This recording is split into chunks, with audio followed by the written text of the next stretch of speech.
बागवान भाइयों नमस्कार।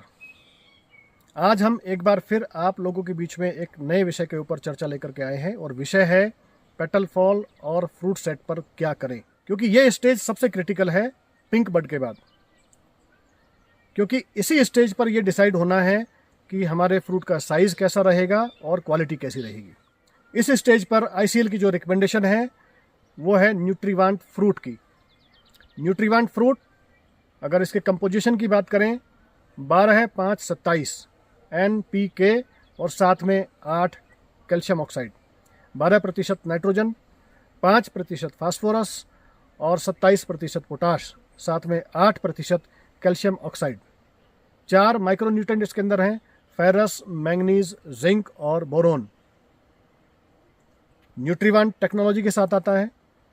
इसके अंदर स्टिकर, स्प्रेडर और ह्यूमिक्टेंट, ये 3 टेक्नोलॉजी इसके अंदर पहले से हैं और साथ में लो पीएच टेक्नोलॉजी पर आधारित है। यानी जब आप पानी को स्टोर करते हैं पानी का पीएच बढ़ जाता है, जो कि स्प्रे के लिए कारगर नहीं होता।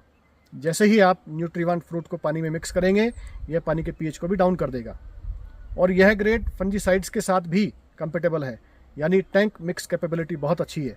ध्यान सिर्फ हमने एक ही बात का रखना है कि हमने कॉपर और सल्फर बेस दवाइयों को अवॉइड करना है।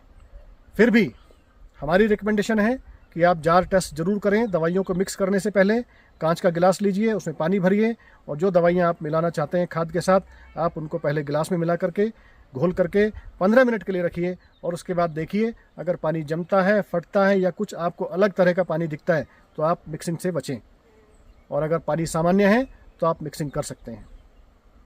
इस स्टेज पर अगर हम बात करें नाइट्रोजन का रोल, नाइट्रोजन प्लांट को ग्रोथ के लिए, जितनी भी कोशिकाएं बनेंगी वो प्रोटीन से बनती हैं, उनके प्रोटीन के निर्माण के लिए नाइट्रोजन बहुत ज़रूरी है। वहीं फास्फोरस सेल डिवीजन के लिए बहुत ज़रूरी है और पौधे को एनर्जी देने के लिए बहुत ज़रूरी है, जो कि इस स्टेज में चाहिए। साथ में पोटाश इस अवस्था में बीमारियों से बचाने के लिए, यानी कि रोग प्रतिरोधक क्षमता को बनाए रखने के लिए, उसको बढ़ाने के लिए पोटाश पौधे के अंदर सबसे ज़्यादा इस्तेमाल होता है। इस समय पौधा जड़ से खाना ऊपर उठाता है, पत्तियां खाना बनाती हैं, उनको एक स्थान से दूसरे स्थान पर लाने और ले जाने के लिए पोटाश पौधे के अंदर सबसे ज़्यादा इस्तेमाल होता है।